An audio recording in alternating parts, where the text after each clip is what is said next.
وَلَقَدْ يَسَّرْنَا الْقُرْآنَ لِلذِّكْرِ فَهَلْ مِن مُّدَّكِرٍ الحمد لله رب العالمين والصلاة والسلام على أشرف الأنبياء والمرسلين أما بعد فأعوذ بالله من الشيطان الرجيم من همزه ونفخه ونفثه بسم الله الرحمن الرحيم رب اشرح لي صدري ويسر لي أمري واحلل عقدة من لساني يفقهوا قولي اللهم انفعنا بما علمتنا وعلمنا ما ينفعنا وزدنا علما فبشر عبادي الذين يستمعون القول فيتبعون أحسنه أولئك الذين هداهم الله وأولئك هم أولو الألباب أعوذ بالله من الشيطان الرجيم بسم الله الرحمن الرحيم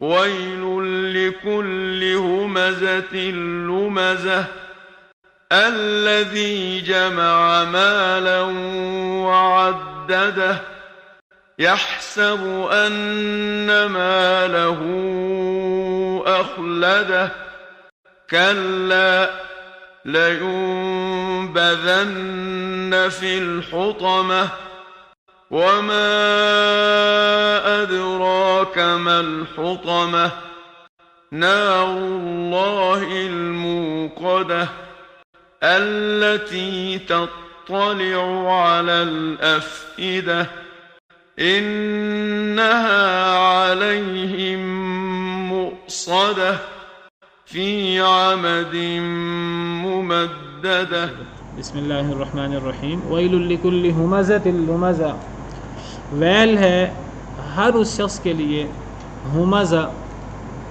اس شخص کو کہتے ہیں جو کسی شخص کے سامنے اس کی برائی کرتا ہے، اور لمزہ جو کسی شخص کے پیٹھ کے پیچھے اس کی برائی کرتا ہے، کسی پہ الزام لگاتا ہے۔ وَلَا تَلْمِزُوا أَنفُسَكُمْ، اپنے آپ پر الزام نہ لگاؤ۔ اپنے آپ سے مراد اپنے بھائیوں پر، مسلمان بھائیوں پر الزام نہ لگاؤ۔ تو لمزہ پیٹھ پیچھے الزام لگانا، اور ہمزہ آمنے سامنے کسی پر الزام لگانا، عیب جوئی کرنا۔ بعض کہتے ہیں کہ الٹا ہے، ہمزہ پیٹھ پیچھے ہے اور لمزہ یہ آمنے سامنے ہے۔ جی منہ پر۔ بعض کہتے ہیں کہ ہمزہ پیٹھ پیچھے ہے اور لمزہ الزام لگانا ہے، دونوں الزام لگانا ہے، دونوں کو مطلب عیب لگانا ہے۔ ایک تفسیر کے مطابق ہمزہ ہے منہ پر الزام لگانا اور لمزہ ہے پیچھے سے الزام لگانا، اور دوسری تفسیر کے مطابق الٹا ہے، لمزہ منہ پر الزام لگانا اور ہمزہ پیٹھ پیچھے۔ جی کسی کی عیب جوئی کرنا، کسی کے عیب بیان کرنا، سچے کیوں نہ ہو، سچا عیب بھی بیان کرنا کسی کی پیٹھ پیچھے، یہ بھی غیبت ہے۔ اگر جھوٹا ہو پھر تو بہتان ہے، اور منہ پر بھی کسی کا عیب بیان کرنا، لوگ بیٹھے ہیں، وہ بھی صحیح بات نہیں ہے، جھوٹا ہے، پھر تو ویسے ہی بہتان ہے۔ اگر ایک انسان نے کسی کی اصلاح کرنی ہے تو الگ جا کر اس کی اصلاح کرے، حکمت، پھر الگ جا کر بھی مار دینا بات وہ صحیح نہیں ہوتا، حکمت کے ساتھ۔ بعض مفسرین کہتے ہیں کہ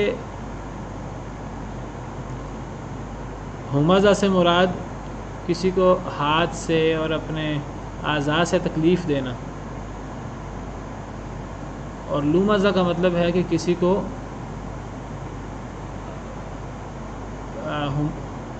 لمزہ سے مراد ہے کسی کو جو ہے وہ اپنی آنکھوں سے اشارے کر کر کے تکلیف دینا۔ ہمزہ کے اندر زبان سے اور دیگر اعضاء سے، اور لمزہ کے اندر آنکھوں سے اشارے کر کر کے جو ہے وہ کسی کو تکلیف دینا۔ جس طرح قرآن کریم میں سورہ مطففین میں ہم نے پڑھا کہ یہ جو کفار کے سردار ہیں، نیک لوگ جب گزرتے تھے ان کے پاس، وَإِذَا مَرُّوا بِهِمْ يَتَغَامَزُونَ، جب مسلمان غریب لوگ زیادہ تر وہاں سے گزرتے تھے تو وہ آنکھوں سے اشارے کرتے تھے، تو بڑی تکلیف ہوتی تھی مسلمانوں کو، بڑے معنی خیز قسم کے اشارے۔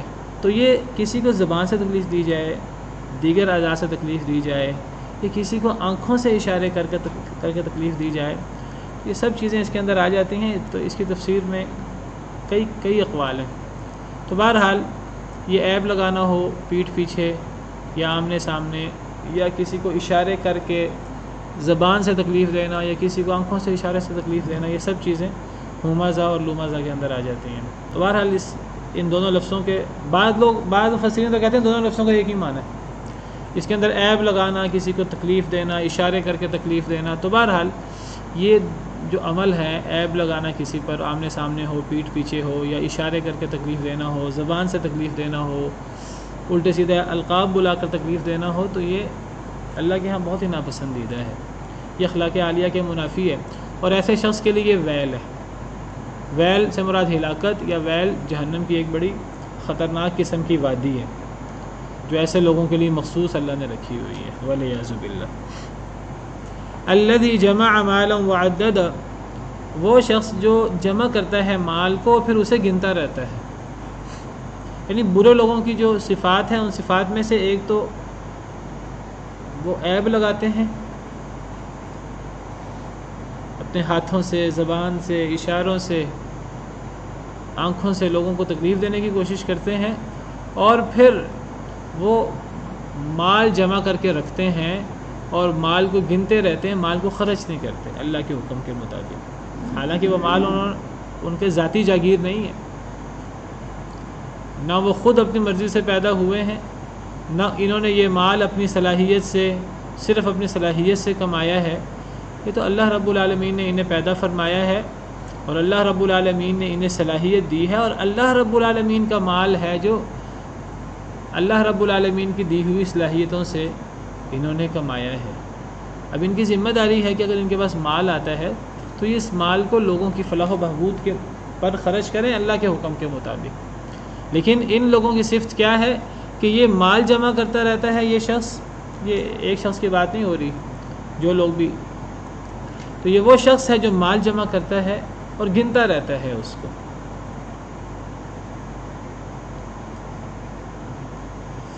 جو مال جمع کرے گنتا رہے، گویا کہ وہ مال کو خرچ نہیں کرے گا، تو پھر وہ بخل کر رہا ہے، اور بخل جو ہے یہ بہت بڑا وبال ہے۔ اللہ تعالیٰ فرماتے ہیں کہ ہا انتم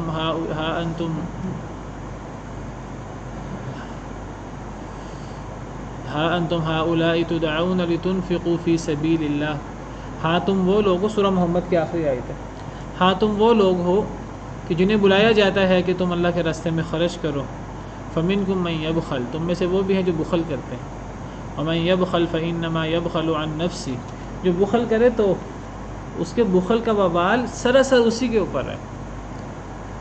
یہ نہیں ہوگا کہ وہ بخل کرے گا تو دوسرے تک پہنچے گا، نہیں، اللہ نے تو مدد کرنی ہی کرنی ہے، اللہ کو لوگوں کی مدد کی ضرورت نہیں ہے۔ جو بخل کرتا ہے وہ اپنے نفس کے خلاف بخل کرتا ہے، اس کے بخل کا وبال اسی پر پڑتا ہے۔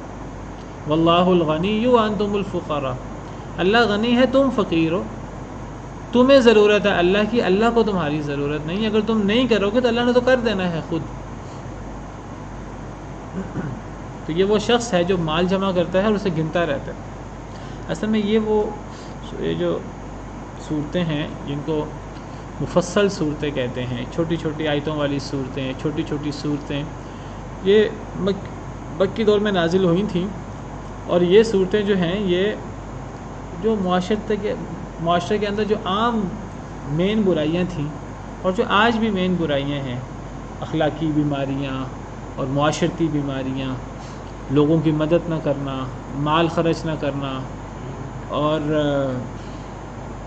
لوگوں کو تکلیف دینا اور اس قسم کی چیزیں، تو یہ جو چھوٹی چھوٹی صورتیں ہیں ان کے اندر اللہ تعالیٰ نے ان چیزوں کو موضوع بنایا ہے۔ کھانا نہ کھلانا، یتیم کو دھکے دینا، مسکین کو برا بلا کہنا، ذات پات کی تقسیم، طبقاتی تقسیم معاشرے کے اندر، دوسرے کو عزت نہ دینا، دوسرے کا خیال نہ کرنا، تو یہ مفصل صورتوں کے اندر زیادہ تر موضوعات یہ ہیں۔ اور پھر جو ان کی ایمانی مسائل تھے، آخرت کا انکار کرتے تھے، اللہ پر ایمان کے ساتھ اوروں کو شریک کر لیتے تھے، تو یہ مکی صورتوں کے اندر اور یہ مفصل صورتوں کے اندر زیادہ تر موضوعات یہی ہیں۔ یہ وہ شخص ہے جو مال جمع کرتا رہتا ہے اور اسے گنتا رہتا ہے۔ یحسب ان مالہ اخلد، وہ خیال کرتا ہے کہ بے شک اس کا مال اسے ہمیشہ رکھے گا۔ ایک شخص کے پاس مال آ جائے، پھر وہ اس مال کے فتنے کا شکار ہو جائے، تو پھر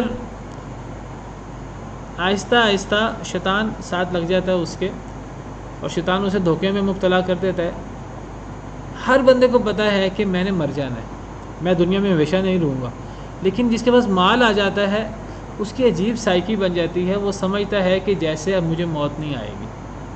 آہستہ آہستہ اس کا یہ ذہن بن جاتا ہے کہ اب یہ مال کی وجہ سے میں صحت مند رہوں گا، میں اچھی غذا کھاؤں گا، من پسند غذا کھاؤں گا، اور میں بیمار نہیں ہوں گا، اور میری لمبی عمر ہوگی اور مجھے موت نہیں آئے گی۔ یہ جو بندہ مال جمع کرتا رہتا ہے اور مال کو خرچ نہیں کرتا، اور تو وہ پھر اس مال کے فتنے کا اس طرح شکار ہوتا ہے کہ اسے اپنی موت بھول جاتی ہے۔ موت تو ایسی چیز ہے کہ مسلمان کافر کو بھی پتہ ہے اسے موت آنی ہے۔ جو بندہ اللہ کا منکر ہے، پتہ تو اسے بھی ہے اسے موت آنی ہے۔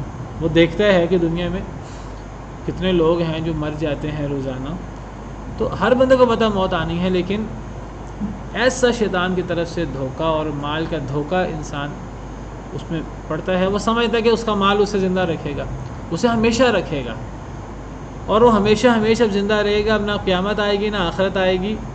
تو یہ مال کا فتنہ انسان کو جو ہے وہ اس سوچ میں مبتلا کر دیتا ہے۔ کلا، ہرگز نہیں، ایسا ہرگز نہیں ہوگا۔ یہ تو بہت بڑا فتنہ ہے مال کا۔ لَيُنبَذَنَّ فِي الْحُطَمَةِ، البتہ ضرور پھینک دیا جائے گا اس شخص کو فی الحطمہ، حطمہ میں۔ اور حطمہ کیا ہے؟ جہنم کا نام ہے، اور حطمہ کا لفظی مطلب ہے پیسنے والی، مل یا میٹ، تباہ و برباد کرنے والی، ٹکڑے ٹکڑے کر دینے والی۔ تو فرمایا کہ یہ جو مال کے فتنے میں مبتلا شخص ہے، جو یہ سمجھتا ہے کہ اگر وہ مال جمع کرتا رہے گا اور اسے خرچ نہیں کرے گا تو مال ہمیشہ اس کے پاس رہے گا، اور نہ صرف مال اس کے پاس رہے گا بلکہ مال اسے بھی ہمیشہ کی زندگی دینے کا باعث بنے گا، اور اسے لمبی زندگی دینے کا باعث بنے گا، مال اسے ہمیشہ رکھے گا۔ ہرگز نہیں، ایسا ہرگز نہیں ہے۔ جو لوگ یہ سمجھتے ہیں، کئی دفعہ اللہ تعالیٰ ان کو ناگہانی طور پر جو ہے وہ ایسے انداز سے موت بھیج دیتے ہیں کہ وہ انسان نے بڑی احتیاطیں کی ہوتی ہیں، لیکن جب موت آتی ہے تو پھر موت تو پوچھ کر نہیں آتی۔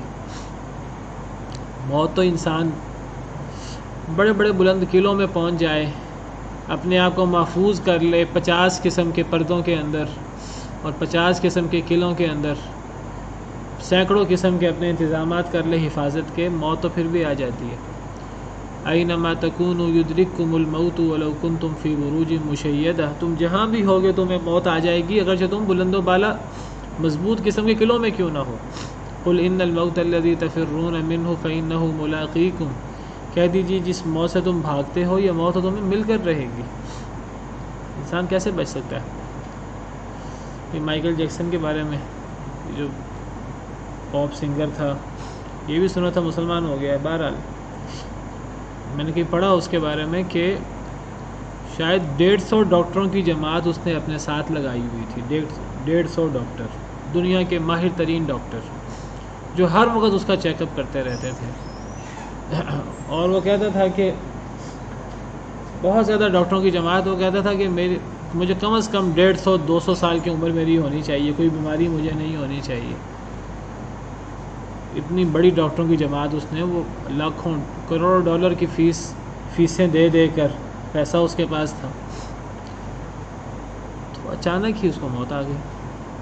تو موت جب آنی ہے تو وہ تو پھر بتا کر نہیں آنی، اللہ معاف کرے۔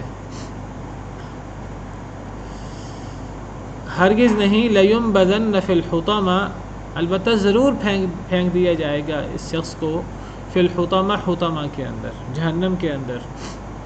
وَمَا أَدْرَاكَ مَا الْحُطَمَةُ، اور کس نے آپ کو بتایا کہ حطمہ کیا ہے؟ آپ کو کیا معلوم حطمہ کیا ہے؟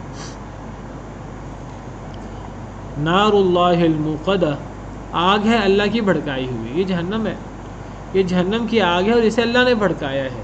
یہ عام دنیا کی آگ کی طرح نہیں ہے، یہ جہنم کی آگ ہے اور اس کو باقاعدہ بھڑکایا گیا ہے، اور اسے باقاعدہ بڑے سخت خطرناک انداز میں بھڑکایا گیا ہے، بہت گرم قسم کی آگ ہے۔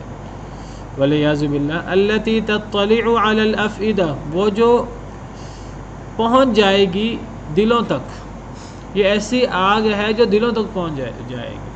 کہتے ہیں دنیا کی آگ جو ہے، اللہ معاف کرے، اگر کوئی انسان دنیا کے اندر آگ کے آزمائش کا شکار ہو تو وہ آگ اس کے دل تک نہیں پہنچتی، وہ پہلے ہی فوت ہو جاتا ہے، دل تک آگ نہیں پہنچتی، اس کا جسم جلتا ہے اور پھر وہ جو ہے وہ دل تک آگ پہنچنے سے پہلے وہ ختم ہو جاتا ہے۔ دنیا کی آگ دل تک پہنچ ہی نہیں سکتی، لیکن جہنم کی آگ اتنی تیز ہے کہ وہ دل تک پہنچ جاتی ہے، اور پھر دنیا کی آگ دل تک اس لیے نہیں پہنچتی کہ انسان مر جاتا ہے۔ جہنم میں تو موت ہی نہیں ہے، اللہ معاف کرے۔ دنیا کے اندر تو ایک انتہا ہے، اس انتہا کے بعد ختم ہے سب کچھ، لیکن آخرت میں تو کوئی انتہا نہیں ہے، عذاب کی کوئی انتہا نہیں ہے، کتنا لمبا عرصہ عذاب ہے اس کی کوئی انتہا نہیں ہے، اللہ معاف کرے۔ تو وہ آگ تو دلوں تک پہنچ جائے گی، بہت تکلیف دہ ہوگی ہمیشہ کے لیے۔ انہا علیہم مؤصدہ، بے شک وہ ان کے اوپر بند ہوگی۔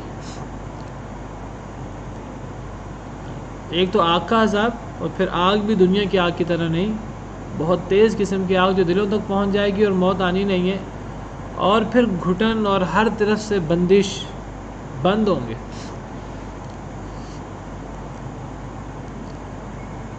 جنت جہنم اللہ کی مخلوق ہیں اور بہت بڑی مخلوق ہے اللہ کی۔ جتنے بھی اللہ کے بندوں میں جنتی ہیں اور جتنے بھی اللہ کے بندوں میں جہنمی ہیں، اللہ معاف کرے، اللہ نے جنت جہنم ان کے لیے بنائی ہے جس طرح اللہ نے زمین کو کافی بنایا ہے انسانوں کے لیے، وہ زندہ ہو یا مردہ ہوں۔ آج سائنسدان کہتے رہتے ہیں جی وہ آبادی بڑھ جائے گی، یہ ہو جائے گا، وہ ہو جائے گا، ہمیں انتظام کرنا ہے، فلاں انتظام کرنا ہے، چاند کے اوپر آبادیاں بسانے کے لیے ہمیں ترکیبیں کرنی چاہیے، یہ کرنا چاہیے، وہ کرنا چاہیے۔ اللہ نے جو چیز بنائی ہے اللہ نے کافی بنائی ہے۔ جہنم بھی اللہ نے کافی بنائی ہے، جنت بھی اللہ نے کافی بنائی ہے۔ جنت میں بہت وسعت ہے، جہنم بہت تنگ ہے، لیکن کافی ہے۔ جب جنت میں سارے جنتی ڈال دیے جائیں گے جنت میں جگہ خالی ہوگی، جب جہنم میں سارے جہنمی ڈال دی جائیں گے، جہنمی بہت زیادہ ہیں جنتی کے لوگوں کے مقابلے میں، جنتی اور جہنمی لوگوں کا تناسب 1 اور 1000 کا ہے، اللہ معاف کرے۔ جہنم بھی کافی ہے اپنے اندر جو لوگ ڈالے جائیں گے ان کے لیے، اور جنت بھی کافی ہے، وسیع ہیں دونوں۔ جہنم میں اللہ تعالیٰ لوگ پھینکتے رہیں گے، جماعتیں داخل ہوتی رہیں گی، جہنم کہتی رہے گی یوم نقول لجہنم هل امتلأت وتقول هل من مزید، ہم جہنم سے کہیں گے کیا تو بھر گئی ہے، وہ کہے گی کوئی اور ہے تو وہ بھی لے آؤ۔ تو جہنم کبھی نہیں بھرے گی، جنت بھی کبھی نہیں بھرے گی، جتنے لوگ ڈال دیے جائیں وہ بھرے گی نہیں۔ لیکن اللہ نے جہنم کو مجموعی طور پر تنگ بنایا ہے اور جنت کو اللہ نے وسیع بنایا، ایک شخص کے لیے، ادنا جنتی شخص کے لیے دنیا کے اس 10 دنیا کے برابر جو ہے وہ آپ سمجھیے جاگیر، اور جس طرح احادیث مبارکہ میں پڑھا ہوا ہے، ایک شخص کے لیے، پھر بھی جنت ختم نہیں ہوگی۔ اللہ جنت کو بھرنے کے لیے ایک باقاعدہ مخلوق پیدا کریں گے الگ سے، بغیر عمل کے ان کو جنت میں داخل کر دیں گے، اللہ کی مرضی ہے، اللہ جس کو چاہے فضل اپنا دے دے۔ جہنم بھی نہیں بھرے گی، جہنم بھی مزید مانگتی رہے گی۔ اللہ جہنم کے اندر اپنا مبارک قدم رکھیں گے تو جہنم کہے گی قط بس۔ تو یہ جہنم جو ہے یہ بہت بڑی ہے، لیکن یہ تنگ جگہ ہے۔ قرآن کریم میں اللہ تعالیٰ فرماتے ہیں اذا القوا منها مکانا ضیقا مقرنین، وہ جہنم میں پھینکے جائیں گے تو جہنم میں بڑی تنگ جگہ ہے، ایک شخص کے لیے بڑی تنگ جگہ ہے، بند جگہ ہے ہر چیز، کسی طرف سے کوئی کھلی جگہ اور کوئی ہوا کے جھونکے اور کوئی اس طرح کی چیز، کوئی فرد بخش چیز، ہر طرف سے بند، اور پھر بندے ہوئے، مقرنین، زنجیروں میں جکڑے ہوئے۔ تو جہنم جو ہے یہ بند ہے، انہا علیہم مؤصدہ، یہ ان کے اوپر بند ہوگی، بہت تنگ جگہ ہوگی، اور پھر وہ لوگ جکڑے ہوئے ہوں گے، اور جکڑے بھی ایسی زنجیروں میں کہ جن کی لمبائی 70 ذراعا، 70 ہاتھ ہے۔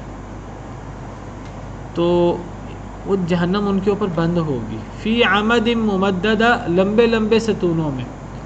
یہ لمبے ستون کس چیز کے ہیں؟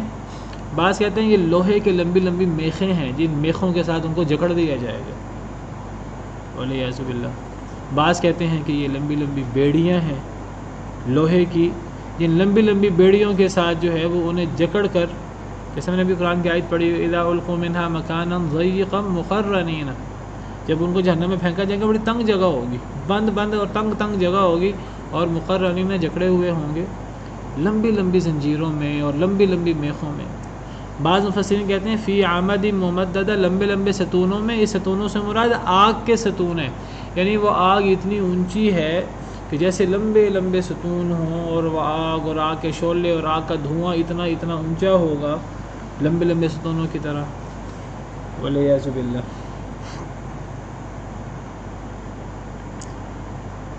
تو یہ مفصل صورتیں، اس طرح کی صورتیں اس سے پہلے جو کتابیں اللہ نے اتاری ان میں نہیں ہیں۔ ان کے موضوعات ان صورتوں کے دل کو کھینچنے والے اور اللہ کا ڈر پیدا کرنے والے، اور پھر فصاحت و بلاغت ان صورتوں کے اندر۔ ان صورتوں کو مفصل صورتیں کہتے ہیں، اور ان صورتوں کے موضوعات جو ہیں وہ عقائد کی اصلاح، اخلاق عالیہ، انصاف کرنا چاہیے، سچ بولنا چاہیے، انسان کو دوسرے کے ساتھ اچھی طرح بات کرنی چاہیے، انسان کا دوسرے سے رویہ اچھا ہونا چاہیے، دوسرے کو ڈانٹنا نہیں چاہیے، دوسرے کی مدد کرنی چاہیے، دوسرے کو کھانا کھلانا چاہیے۔ یہ ان صورتوں کے موضوعات ہیں، ان کو کہتے ہیں مفصل صورتیں۔ مفصل سے یہ نہ سمجھیے لمبی لمبی صورتیں، مفصل سے مراد ہے کہ جدا جدا صورتیں، یعنی ایسی صورتیں جن کی آیتیں چھوٹی چھوٹی ہیں، ان کو کہتے ہیں مفصل صورتیں۔ اور میں نے ذکر کیا اس قرآن کریم کی ان صورتوں جیسی صورتیں اور آیات قرآن کسی کتاب میں نہیں ہیں۔ حدیث مبارکہ میں آتا ہے، یہ مسند احمد کی حدیث ہے، حضرت واصلہ بن اسقا راوی ہیں، نبی صلی اللہ علیہ وسلم نے فرمایا اعطیت مکان التوراۃ السبع، تورات کی جگہ پر مجھے 7 صورتیں دی گئیں، تورات کی جگہ پر 7 صورتیں۔ یہ 7 صورتوں سے مراد کیا ہیں؟ یہ 7 صورتوں سے مراد قرآن کریم کی 7 لمبی لمبی صورتیں، جن کو سبع طوال کہتے ہیں۔ کیا کہتے ہیں؟ سبع طوال، یعنی 7 لمبی لمبی صورتیں، ان کو سبع طوال بھی کہتے ہیں، سبع طول بھی کہتے ہیں۔ یہ کون سی صورتیں ہیں؟ یہ اصل میں 8 صورتیں ہیں، سورہ بقرہ، سورہ آل عمران، سورہ نساء، سورہ مائدہ، سورہ انعام، سورہ اعراف 6، اور سورہ انفال اور توبہ ملا کر یہ 7 صورتیں۔ تو تورات کی جگہ پر مجھے یہ 7 صورتیں دی گئیں، یعنی یہ جو 7 صورتیں ہیں نا قرآن کریم کی، یہ اکٹھی ہیں سورہ فاتحہ کو چھوڑ کر۔ یہ 7 صورتیں، ان صورتوں کے موضوعات اور ان صورتوں کا انداز تورات کی طرح ہے۔ تورات کا انداز قرآن کریم کی ان صورتوں، جو اصل تورات تھی، جو تحریف شدہ تورات کی بات نہیں کہہ رہے، جو اصل تورات تھی، جو حضرت موسیٰ پر اتری تھی، جس پر ہمارا ایمان ہے بحیثیت مسلمان۔ وَأُعْطِيتُ مَكَانَ الزَّبُورِ الْمَعِينِ، زبور کی جگہ پر مجھے معین صورتیں دی گئیں۔ اب صورتوں کی ایک قسم، یہ صورتوں کی قسمیں ہیں، قرآن کریم کی صورتوں کی 4 قسمیں ہیں۔ قرآن کریم کی صورتوں کی ایک قسم ہے سبع طوال یا سبع طول، اور ایک صورتوں کی قسم ہے معین۔ معین ان صورتوں کے کہتے ہیں جن میں لگ بھگ 100 آیتیں ہیں۔ یہ صورتیں جو ہیں، یہ سورہ انفال اور توبہ، یہ آخری صورت تھی سبع طوال میں۔ اس کے بعد سورہ یونس ہے 11ویں پارے میں۔ سورہ یونس سے شروع ہو کر یہ سورہ فرقان تک صورتیں چلتی ہیں، ان کو معین کہتے ہیں ان صورتوں کو۔ تو زبور کی جگہ پر مجھے معین صورتیں دی گئیں، تو یہ ان صورتوں کے موضوعات اور ان صورتوں کا انداز زبور کی طرح ہے۔ زبور کے اندر اللہ کی تعریف کے نغمے، حمد، اللہ کی تعریف کے کلمات ان صورتوں کی طرح۔ اب وہ مناسبت اور یہ اب مشابہت کس انداز کی ہے اللہ کو پتہ ہے۔ وَأُعْطِيتُ مَكَانَ الْإِنْجِيلِ الْمَثَانِي، انجیل کی جگہ پر مجھے مثانی، مثانی سے مراد یہ بھی صورتوں کی ایک قسم ہے۔ مثانی، مثانی سے مراد وہ صورتیں ہیں، مثانی کا مطلب ہے دہرائی جانے والی آیات۔ اللہ نزل احسن الحدیث کتابا متشابہا مثانی، مثانی ان آیات کو کہتے ہیں، ان موضوعات کو جو قرآن کریم میں بار بار دہرائے جاتے ہیں، جن کی آیتیں بار بار دہرائی جاتی ہیں، مشابہ قسم کی آیات ہیں۔ تو یہ صورتیں، اختلاف ہے بعض مفسرین میں، یہ سورہ شعراء سے شروع ہو کر یہ سورہ حجرات تک جاتی ہیں۔ بعض مفسرین کہتے ہیں کہ جو معین صورتیں ہیں نا، یہ سورہ یونس سے شروع ہو کر سورہ صافہ تک جاتی ہیں، بعض کہتے ہیں نہیں سورہ فرقان تک جاتی ہیں۔ اب جو کہتے ہیں سورہ صافات تک جاتی ہیں وہ کہتے ہیں سورہ صاد سے لے کر سورہ حجرات تک مسانی ہیں، جو کہتے ہیں نہیں فرقان تک معین صورتیں ہیں وہ کہتے ہیں سورہ شعراء سے لے کر سورہ حجرات تک مسانی ہیں۔ وفضلت بالمفصل، یہ جو بات میں آپ سے کہہ رہا تھا نا، مفصل صورتوں کے ذریعے مجھے فضیلت دی گئی ہے پچھلے انبیاء پر۔ کیا مطلب؟ یعنی ان صورتوں جیسی کوئی صورتیں پچھلی کتابوں میں تھیں ہی نہیں، یہ میری خصوصیت ہے، اللہ نے مجھے نوازا ہے، مجھ پر اللہ نے فضل کیا ہے ان صورتوں کے ذریعے۔ یہ جو مفصل صورتیں ہیں نا یہ بہت قرآن کریم کی خاص صورتیں ہیں، اور جو قرآن کریم تو پورا کا پورا ہی فصاحت و بلاغت سے بھرپور ہے، جتنی فصاحت و بلاغت اور گہرائی اور چھوٹی بات کے اندر بہت بڑے موضوعات بیان کی، جسے کہتے ہیں نا کہ کوزے میں دریا کو بند کر دینا، تو وہ جو انداز فصاحت و بلاغت کا ان صورتوں کے اندر ہے نا باقی صورتوں میں بھی ہے، ان کے اندر بہت خاص ہے۔ آپ نے فرمایا مجھے ان صورتوں کے ساتھ مجھے فضیلت دی گئی دیگر انبیاء پر، اس جیسی صورتیں پہلے کبھی نہیں اتری، مفصل صورتیں جو ہم پڑھ رہے ہیں، یہ صورتیں یاد بھی ہونی چاہیے، اور ان کے موضوعات بھی، ان کے الفاظ معنی کچھ مشکل ہوتے ہیں، بہرحال یہ